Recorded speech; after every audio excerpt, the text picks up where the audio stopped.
Le soleil d'Accra se levait majestueusement sur la capitale ghanéenne, teignant d'or les gratte-ciels modernes du quartier résidentiel d'Airport. Dans les rues principales, l'effervescence matinale était déjà à son comble. Taxis jaunes bondés, minibus colorés crachant leur fumée noire, vendeurs ambulants criant leurs marchandises dans les langues locales et en anglais. Au volant de sa Toyota Camry climatisée, Kwaku Asante manœuvrait habilement dans la circulation dense de l'avenue de l'Indépendance. À 42 ans, ce fils d'instituteur devenu entrepreneur prospère incarnait la nouvelle bourgeoisie africaine. Son boubou brodé de fil d'or, sa montre Rolex et ses chaussures italiennes témoignaient d'une réussite acquise à force de travail et d'ambition. À ses côtés, Akosua contemplait le spectacle fascinant de la rue africaine qui s'animait. À 34 ans, cette femme d'une beauté saisissante portait une robe traditionnelle en tissu wax hollandais aux motifs éclatants. Ses cheveux tressés en torsade complexe encadraient un visage aux pommettes hautes typiquement africaines. Son ventre arrondi de 6 mois de grossesse bombait harmonieusement sous le tissu coloré. « Encore ces embouteillages !» s'exclama Kwaku en tambourinant sur le volant orné de perles traditionnelles. « Ces routes d'Accra vont me rendre fou !» Akosua hocha distraitement la tête, son attention captée par le balai incessant des vendeurs de rue. Au feu rouge, au carrefour, dans les moindres ralentissements, une humanité grouillante transformait chaque embouteillage en marché improvisé. Des enfants au visage poudré de poussière rouge, des femmes portant d'énormes bassines sur la tête, des adolescents agitant 1000 objets hétéroclites, cette Afrique de la débrouille, Akosua la connaissait bien. Née dans le village de Kwaku, dans les montagnes de la région orientale, elle avait grandi au rythme des tam-tams et des récoltes de cacao. Même si sa vie actuelle l'avait éloignée de ses racines rurales, elle gardait au cœur cette compassion naturelle pour les laissés pour compte des villes africaines. Le trafic s'immobilisa au grand carrefour de l'hôpital militaire. Immédiatement, leur véhicule fut cerné par une nuée d'enfants et d'adolescents brandissant 1000 objets. Sachets d'eau fraîche, mangues découpées, pain sucré, ballons gonflables, cartes téléphoniques, mouchoirs brodés. Parmi cette marée humaine se détachait un garçon d'une dizaine d'années aux yeux pétillants d'intelligence. Malgré ses vêtements délavés et ses pieds nus couverts de la poussière rouge d'Accra, il dégageait une dignité naturelle qui frappait immédiatement.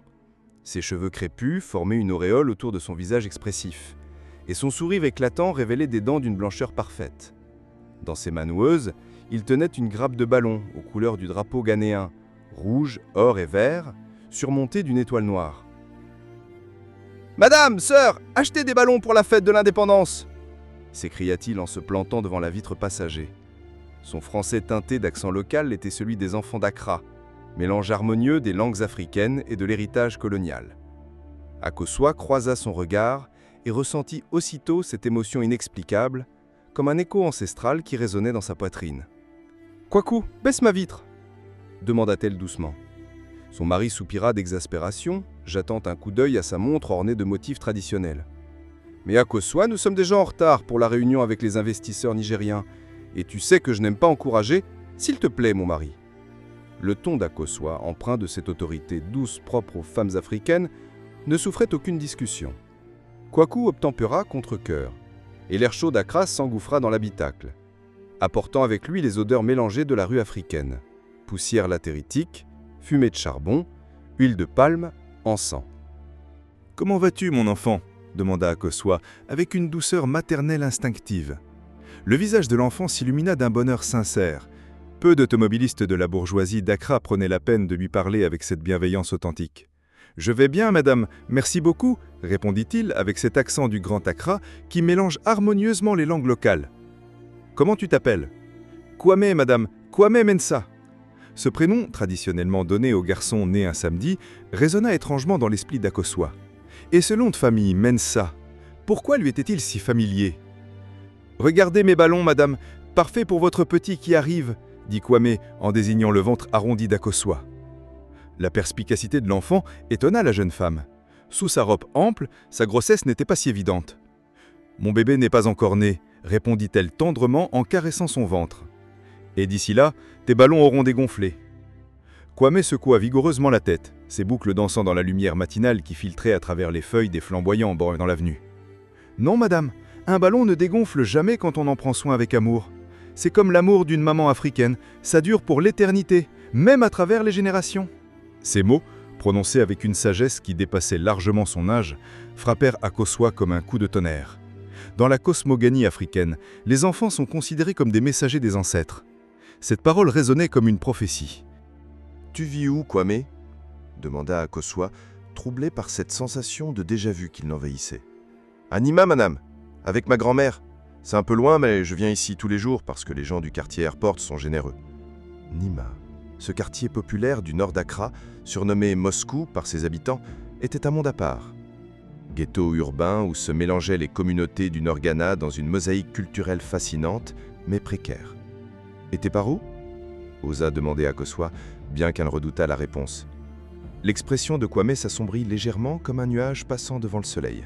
« Mon papa est parti rejoindre les ancêtres quand j'étais petit, et ma maman... » Il haussa les épaules avec cette résignation touchante des enfants africains qui apprennent tôt les dures réalités de la vie.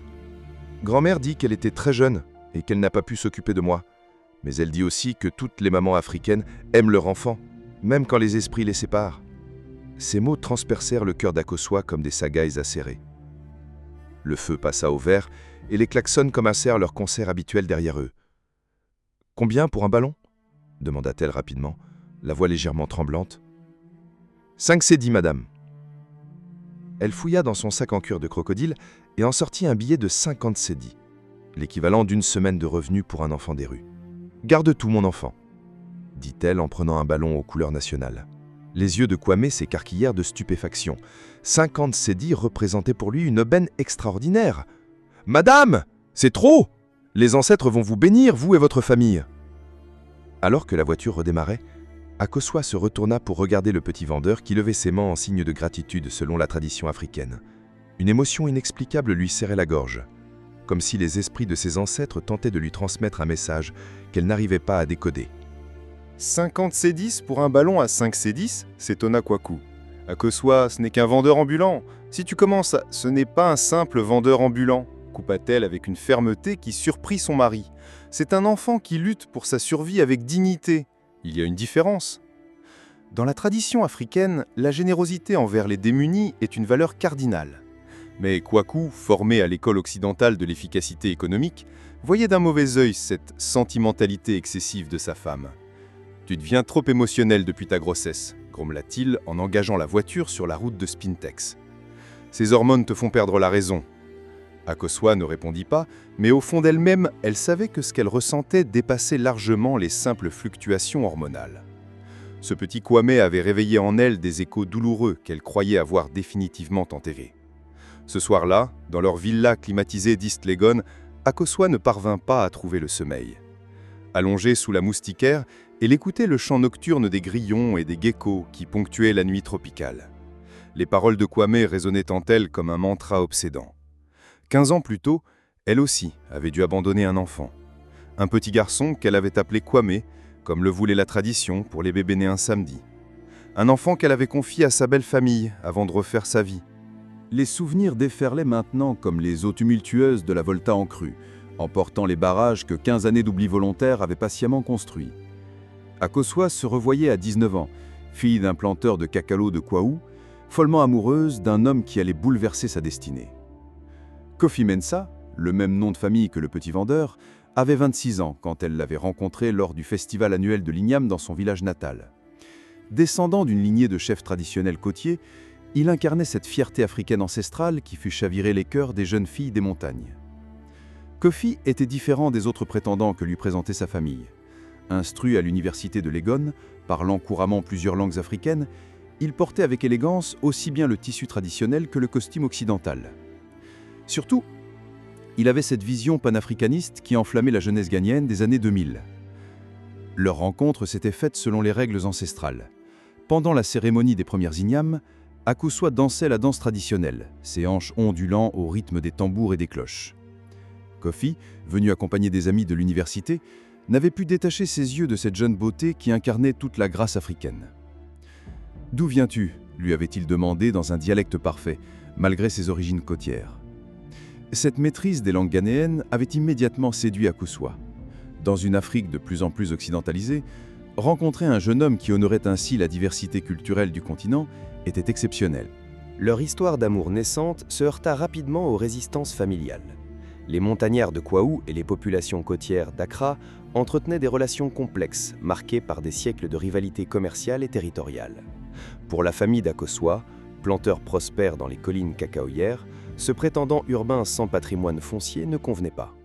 Cette alliance ne peut rien apporter de bon, avait décrété son père, chef traditionnel respecté dans la hiérarchie locale. Les gens de la côte sont des marchands. Nous sommes des gens de la terre. Nos ancêtres ne peuvent pas bénir cette union. Mais l'amour se moque des considérations ethniques. À 20 ans, bravant l'autorité patriarcale, Akosua avait épousé Kofi selon les rites traditionnels côtiers, dans un petit temple d'Accra. Il s'était installé dans le quartier populaire d'Adabraka, vivant modestement des revenus incertains de Kofi, qui tentait de lancer une entreprise de transport. 1 an plus tard naissait leur fils, un magnifique bébé aux traits harmonieux mêlant les caractéristiques des 2 régions.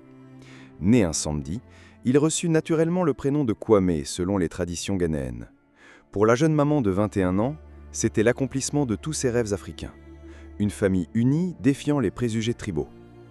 Pendant 2 années, ils vécurent dans un bonheur précaire mais authentique. Kofi développait son affaire de transport, Akosua s'occupait de leur fils, tout en aidant occasionnellement d'autres femmes dans leur commerce au marché de Makola. Leur petit appartement d'Adabraka résonnait des rires de Kwame et des projets d'avenir de ses parents. Mais l'Afrique moderne a ses démons, et la prospérité économique du Ghana attire autant les entrepreneurs légitimes que les aventuriers sans scrupules. Progressivement, Akosua découvrit que Kofi fréquentait des milieux troubles, où les frontières entre business et criminalité s'estompaient dangereusement. Ces véhicules de transport servaient occasionnellement à des trafics illicites, drogue en provenance du Mali, bois précieux coupés illégalement, diamants de contrebande en transit vers l'Europe. Dans le Ghana des années 2000, ces réseaux criminels prospéraient dans l'ombre de la croissance économique officielle. « Tu dois arrêter ces fréquentations », suppliait Akosua en berçant leur petit Kwame. « Pense à ton fils, pense à notre famille. » Mais Kofi était déjà trop engagé dans l'engrenage. L'appât du gain facile, les solidarités masculines douteuses, la fascination pour le pouvoir parallèle l'avaient happé. Il promettait toujours de décrocher après le prochain gros coup, mais sombrait de plus en plus profondément. « Ce temporaire, ma femme », jurait-il en caressant les cheveux de son épouse. « Encore quelques mois et nous aurons assez d'argent pour acheter un terrain à East Legon, donner une vraie éducation à notre fils. » Cette prospérité criminelle, il ne la connaîtrait jamais. Un soir de l'Harmattan 2009, Kofi Mensah fut abattu par des rivaux dans une embuscade près du port de Tema. Les derniers mots qu'il prononça furent pour sa femme et son fils. « Dis à Kwame que son papa l'aimait plus que tout. » Akosua, veuve à 23 ans avec un enfant de 3 ans, se retrouva seule face à un avenir incertain dans une société africaine qui ne pardonne pas facilement aux femmes qui ont défié les traditions familiales. « Ma fille, tu as payé assez cher ta désobéissance », déclara son père quand elle revint au village avec le petit Kwame. « Maintenant, il faut reconstruire ta vie. Mais sois réaliste, aucun homme bien ne voudra d'une veuve avec un enfant. Dans la tradition africaine, une femme tire sa légitimité sociale de son statut matrimonial. Une veuve jeune avec un enfant représente une complication que peu d'hommes acceptent d'assumer, surtout quand l'enfant ne porte pas leur nom de famille. » Les semaines qui suivirent les funérailles de Kofi furent un calvaire psychologique. La famille du défunt, déjà âgée et précarisée, proposa une solution qui semblait arranger tout le monde. « Laisse-nous le petit Kwame », supplia Nana Adjele, la grand-mère paternelle. « C'est le sang de notre fils, notre seul petit-fils. Nous l'élèverons selon les traditions côtières, il apprendra l'histoire de ses ancêtres. Tu pourras refaire ta vie sans ce fardeau. » Le mot « fardeau » appliqué à son enfant déchira le cœur d'Akosua. Mais elle comprenait la logique de cette proposition. Dans l'Afrique contemporaine, les systèmes familiaux élargis tentent encore d'amortir les chocs de la modernité. Confier un enfant à ses grands-parents paternels n'est pas un abandon, mais une réorganisation solidaire. Pourtant, pour une mère, la douleur reste la même, quelle que soit la justification culturelle. Il sera mieux avec eux, finit par se convaincre Akosua après des semaines d'agonie intérieure. Il grandira dans sa culture paternelle, apprendra la langue côtière, connaîtra ses ancêtres. Moi, je ne peux lui offrir qu'une vie d'incertitude. La tradition africaine enseigne que parfois, aimer vraiment quelqu'un signifie accepter de s'en séparer pour son bien. Cette philosophie millénaire était censée apaiser la douleur maternelle, mais elle ne fonctionnait qu'en théorie. Le jour de la séparation reste gravé dans la mémoire d'Akosua comme le plus atroce de son existence.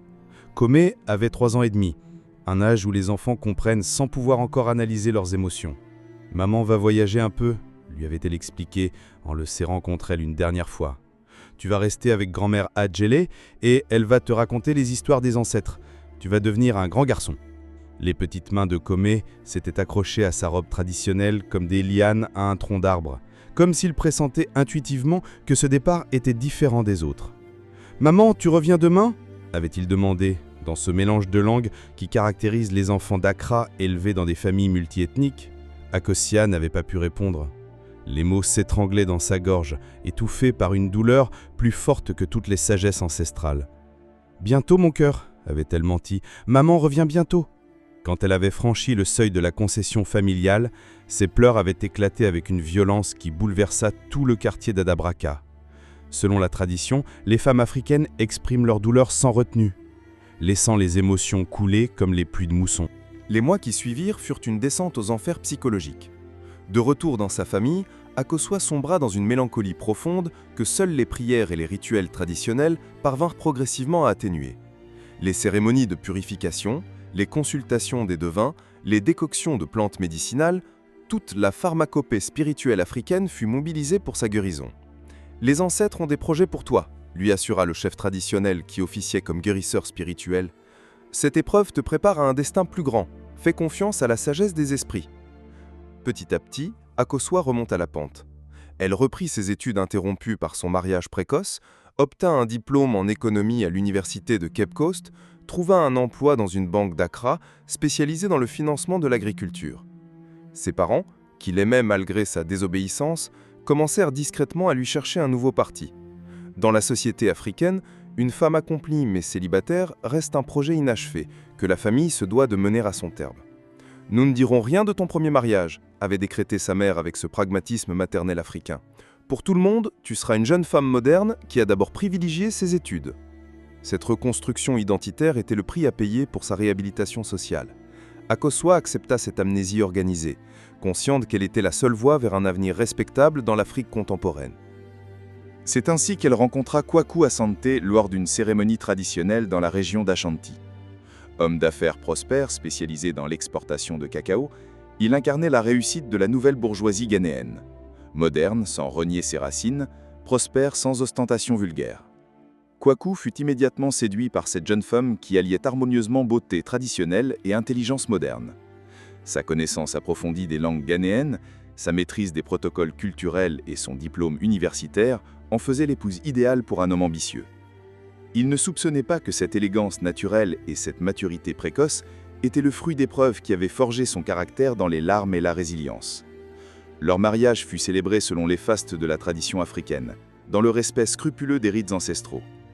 La cérémonie de la dot se déroula dans la concession familiale d'Akosua, avec bénédiction des ancêtres et libation de schnapps. Les festivités durèrent 3 jours, rassemblant des centaines d'invités venus de tout le Ghana. Akosua, resplendissante dans ses tissus royaux et ses bijoux en or massif, incarnait le bonheur retrouvé. Mais au plus profond de son cœur, une blessure continuait de saigner en silence, invisible sous les sourires de circonstance. Les premières années de son nouveau mariage furent heureuses. Installés dans leur villa moderne d'East Legon, Kwaku et Akosua menaient une existence prospère mêlant tradition et modernité. Leur réception réunissait l'élite intellectuelle et économique du Ghana, universitaires, diplomates, hommes d'affaires, artistes. Kwaku développait ses exportations vers l'Europe et l'Amérique, surfant sur la vague de la redécouverte du cacao ghanéen par les chocolatiers occidentaux.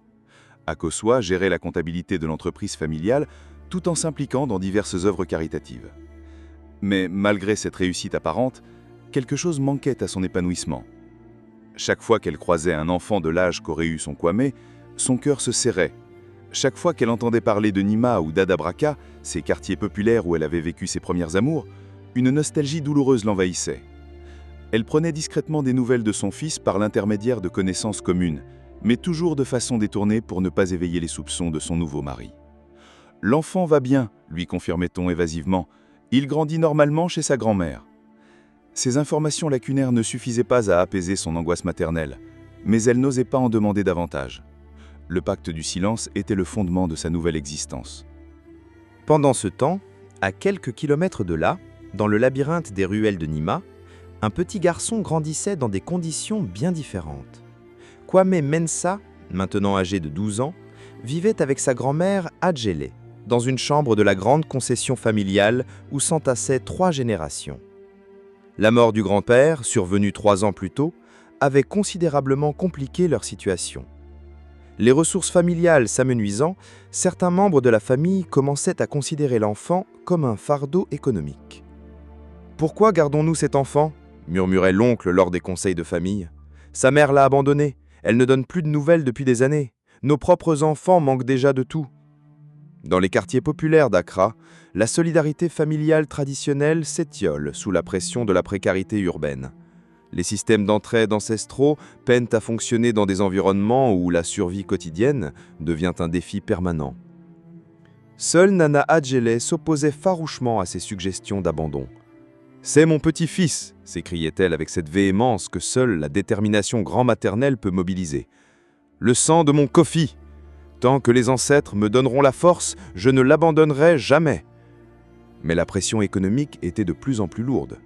L'argent manquait pour la scolarité, la nourriture, les soins médicaux. Finalement, la fille aînée de Nana Adjele proposa une solution de compromis qui permettrait de sauvegarder les apparences familiales. « Grand-mère, emmène Kwame chez moi », suggéra sa tante, qui vivait dans une autre section du quartier de Nima. « J'ai déjà 4 enfants. Un de plus ne changera pas grand-chose. Ce que je gagne en vendant de la nourriture au marché, je le partagerai avec vous. » C'est ainsi que Nana Adjele et son petit-fils déménagèrent dans la parcelle familiale de la tante, se rapprochant involontairement du destin qui les attendait au cœur d'Accra. La vie dans cette section plus dense de Nima était encore plus rude. Entre les murs de parpaing non crépis et les toitures de tôle ondulées, une humanité laborieuse s'activait dès l'aube dans la quête quotidienne de la survie. Marchandes de fruits, vendeurs d'eau fraîche, mécaniciens de fortune, couturières sur machine à pédales, tout un petit peuple déployait des trésors d'ingéniosité pour échapper à la misère. C'est dans ce contexte que Kwame découvrit le petit commerce de rue. Observant d'autres enfants du quartier qui contribuaient aux finances familiales, il comprit intuitivement qu'il pouvait aider sa grand-mère vieillissante. « Où trouvez-vous cet argent ?» demanda-t-il un jour à un groupe d'enfants qui rentrait avec quelques cédis. « Au centre-ville, au feu rouge du quartier Airport. On vend des trucs aux gens riches dans leurs voitures climatisées. Ils ont pitié de nous, alors ils donnent des cédis. » Malgré l'interdiction formelle de Nana Adjele, Kwame commença à s'aventurer vers le centre d'Accra. Sa grand-mère était catégorique. « Non, Kwame, mendier, c'est une honte pour notre famille. Les ancêtres ne peuvent pas bénir ça. »« Je ne mendie pas, grand-mère, » protestait l'enfant. « Je vends des choses. Papa Kwaku du marché me donne des ballons. Je les revends plus cher. C'est du business, comme les grands. » Il avait raison sur le principe. Avec les quelques cédis que lui confiait parfois sa tante, Kwame achetait du ballon, des sachets d'eau, des bonbons qu'il revendait ensuite avec une marge modeste. Son intelligence naturelle et son sourire désarmant en faisaient un vendeur efficace dans l'écosystème complexe du commerce de rue africain. Très vite, Kwame identifia les meilleurs emplacements pour son petit négoce. Les carrefours du quartier Airport Residential Area, fréquentés par la bourgeoisie ghanéenne et les expatriés, offraient une clientèle potentiellement généreuse. Ces Africains arrivés et ces Blancs en mission développement avaient tendance à donner plus facilement que les classes moyennes pressées des quartiers intermédiaires. C'est là qu'il installa son petit commerce ambulant, ignorant qu'il se rapprochait inexorablement de sa mère biologique qui empruntait quotidiennement ces mêmes artères dans sa Toyota climatisée. Durant des mois, 2 vies évoluaient en parallèle dans Accra sans jamais se croiser consciemment. D'un côté, Akosua menait son existence bourgeoise, partagée entre obligations sociales et grossesse épanouie. De l'autre, Kwame développait cette débrouillardise urbaine et cette maturité précoce propre aux enfants des rues africaines. Pourtant, un lien invisible les reliait déjà à travers les vibrations mystérieuses de cette terre africaine qui n'auront jamais totalement les liens du sang. Chaque matin, quand la Toyota de Kwaku traversait le quartier Airport, elle passait près de l'endroit où Kwame déployait ses ballons multicolores. Parfois, Akosua apercevait de loin cette silhouette d'enfant qui s'agitait dans la circulation, sans imaginer une seconde qu'il s'agissait de son fils perdu. De son côté, Kwame remarquait cette belle voiture qui passait régulièrement avec cette dame élégante au teint clair typique des montagnardes. Il rêvait de pouvoir lui vendre quelque chose, pressentant intuitivement qu'elle serait une cliente bienveillante. Quand Akosua tomba enceinte de Kwaku après 4 ans de mariage, ce fut pour elle une libération émotionnelle complexe. Enfin, elle allait pouvoir revivre la maternité, cette fois dans des conditions idéales. Cet enfant à naître comblerait-il le vide laissé par celui qu'elle avait abandonné ? Tu verras, lui disait Kwaku en caressant son ventre arrondi selon les gestes traditionnels de protection maternelle. Nous allons donner à cet enfant tout ce que l'Afrique peut offrir de meilleur, racines et modernité. Akosua acquiesçait en souriant, mais au fond d'elle-même, elle savait qu'on ne remplace jamais un enfant par un autre. Dans la cosmogonie africaine, chaque âme est unique et irremplaçable. L'amour maternel ne fonctionne pas selon la logique du substitut. Les échographies révélèrent qu'elle portait un garçon. Cette nouvelle réjouit Kwaku, qui rêvait de transmettre son héritage entrepreneurial à un fils, mais troubla secrètement Akosua. Un fils, comme celui qu'elle avait abandonné et qui devait maintenant avoir 12 ans. C'est dans ce contexte psychologique fragile qu'eut lieu la première rencontre au carrefour, ce matin où un simple feu rouge allait faire basculer leur destin. Quand Kwame s'approcha de la Toyota pour la première fois, quand il croisa le regard d'Akosua à travers la vitre teintée, quelque chose se passa que ni l'un ni l'autre ne sut interpréter rationnellement. Une reconnaissance instinctive, un écho ancestral, une connexion qui dépassait les lois de la probabilité statistique. Dans la tradition spirituelle africaine, ces rencontres impossibles sont interprétées comme des manifestations de la volonté des ancêtres qui guident les vivants vers leur destinée. Ce matin de mars de la saison sèche commença dans la routine habituelle. L'harmattan soufflait sa poussière ocre sur Accra, donnant au soleil levant cette teinte cuivrée caractéristique de la période pré-hivernage. Akosua, maintenant enceinte de 8 mois, peinait à s'installer confortablement dans la voiture. Sous sa robe ample aux motifs traditionnels, son ventre volumineux témoignait de l'imminence de l'accouchement. Au carrefour habituel, la voiture s'immobilisa dans l'embouteillage matinal typique d'Accra. Akosua scrutait anxieusement la foule d'enfants qui se pressaient déjà autour des véhicules, cherchant la silhouette familière de Kwame. Ces dernières semaines, ces rencontres quotidiennes étaient devenues vitales pour son équilibre émotionnel. Mais point de Kwame ce matin-là. Minute après minute, elle continuait de guetter, espérant le voir surgir avec son sourire habituel et ses ballons aux couleurs nationales. Le feu passa au vert, puis au rouge, puis au vert encore. Toujours pas de Kwame. « Où est-il » demanda-t-elle finalement à un autre enfant qu'elle reconnaissait, un petit vendeur de sachets d'eau fraîche. Le visage du garçon s'assombrit immédiatement, prenant cette expression grave que les enfants africains adoptent instinctivement face aux tragédies adultes. « Un accident lui est arrivé hier soir, madame. Une voiture l'a renversé à Nima. On l'a emmené à l'hôpital. » Le sang d'Akosua se glaça dans ses veines. Une douleur fulgurante lui transperça la poitrine, si intense qu'elle portait instinctivement les mains à son cœur et à son ventre simultanément.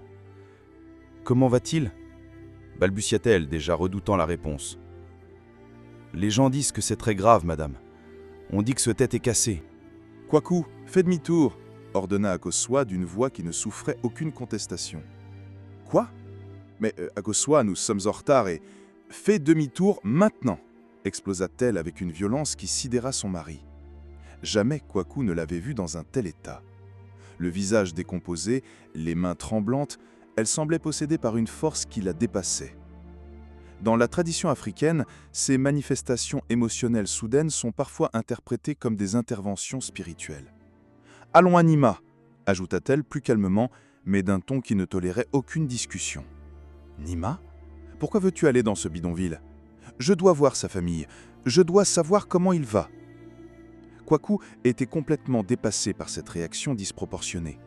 Cette émotion excessive pour un enfant qu'elle ne connaissait officiellement que depuis quelques mois le troublait profondément.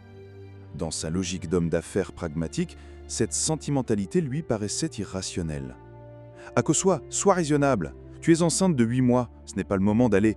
Si tu ne m'y emmènes pas, j'irai à pied. » La détermination farouche d'Akosua, cette force ancestrale africaine qui ne plie jamais devant l'adversité, contraignit Kwaku à céder. À contre-cœur, il prit la direction de Nima, pestant intérieurement contre ce qu'il attribuait aux caprices hormonaux de la grossesse. Le quartier de Nima déployait sa densité humaine sous le soleil tropical. Entre les murs de parpaing et les toitures de tôle, une mosaïque de langues et de cultures témoignait de la richesse multiculturelle du Ghana urbain. Population du Nord, habitants de la côte, communautés venues du Burkina, toute l'Afrique de l'Ouest semblait s'être donné rendez-vous dans ce labyrinthe urbain. Guidé par les indications bienveillantes des habitants, Akosua finit par localiser la concession où vivait Kwame. Devant la modeste construction, un attroupement de femmes en pleurs confirmait ses pires craintes. Les lamentations traditionnelles, ces mélopées de douleur qui accompagnent les tragédies africaines, s'élevaient dans l'air chaud. Au centre du groupe, une vieille dame aux cheveux grisonnants sanglotait, entourée par ses voisines qui tentaient de la consoler, selon les gestes millénaires de la solidarité féminine africaine. Quand elle leva les yeux et aperçut Akosua qui s'approchait, son visage se figea dans une expression d'incrédulité totale. « Akosua » murmura-t-elle d'une voix brisée. « Mon Dieu ! Akosua, c'est vraiment toi ?» Cette voix, Akosua la reconnut instantanément. Les années s'effacèrent d'un coup, la ramenant 15 ans en arrière. C'était Nana Adjele, la mère de son premier mari Kofi, la grand-mère de son fils abandonné. « Grand-mère Adjele » balbutia Akosua, le cœur battant à tout rompre. « Pourquoi ? Comment ?» La vieille dame se leva péniblement, ses jambes arthritiques peinantes à la porter. Ses mains ridées par les années de labeur tremblaient quand elle s'approcha d'Akosua et caressa son visage selon les gestes traditionnels de reconnaissance familiale.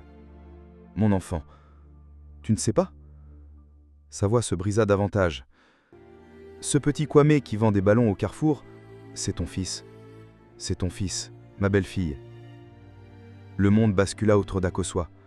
Ces mots résonnaient dans ses têtes sans qu'elle parvienne à en saisir le sens complet. Son fils ? Ce petit vendeur de ballons qu'elle chérissait depuis des mois sans comprendre pourquoi, c'était son propre enfant qu'elle avait confié à cette grand-mère 15 ans plus tôt ? Non, gémit-elle en s'enfonçant à genoux sur la terre battue rouge d'Accra. Non, ce n'est pas possible. Mais les pièces du puzzle ancestral se mettaient en place avec une évidence que seuls les esprits africains pouvaient orchestrer.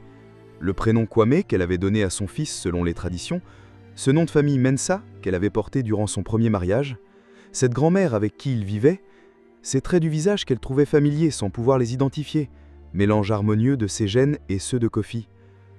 À l'hôpital de Korlebu, dans le service de neurochirurgie, Kwame luttait entre la vie et la mort. Quand il ouvrit enfin les yeux au 3e jour et qu'Akosua lui révéla doucement son identité, l'enfant sourit avec cette sagesse qui dépasse l'âge. « Je pensais que tu étais ma maman. Tu es gentille comme une vraie maman. » La réconciliation avec Kwaku trit plus de temps, mais l'amour finit par triompher des préjugés. Aujourd'hui, leur villa d'Islegon résonne des langues multiples du Ghana parlées par une famille recomposée qui honore toutes ses racines. Kwame, maintenant âgé de 18 ans, étudie la médecine à l'université du Ghana. Ses frères et sœurs l'appellent grand frère avec le respect traditionnel dû aux aînés. Nana Adjele trône en matriarche vénérée, gardienne des traditions côtières au cœur de cette famille des montagnes. Et parfois, quand il passe devant l'ancien carrefour, Kwame sourit en se souvenant de ces ballons multicolores qui ont réuni une mère et son fils dans l'Accra cosmopolite, prouvant que l'amour maternel africain transcende toutes les épreuves. En Afrique, les chemins de nos ancêtres sont mystérieux, mais ils finissent toujours par reconnecter ce que le destin a séparé. Car le sang qui coule dans nos veines porte la mémoire de 1000 générations, et l'amour d'une mère africaine est plus fort que toutes les distances.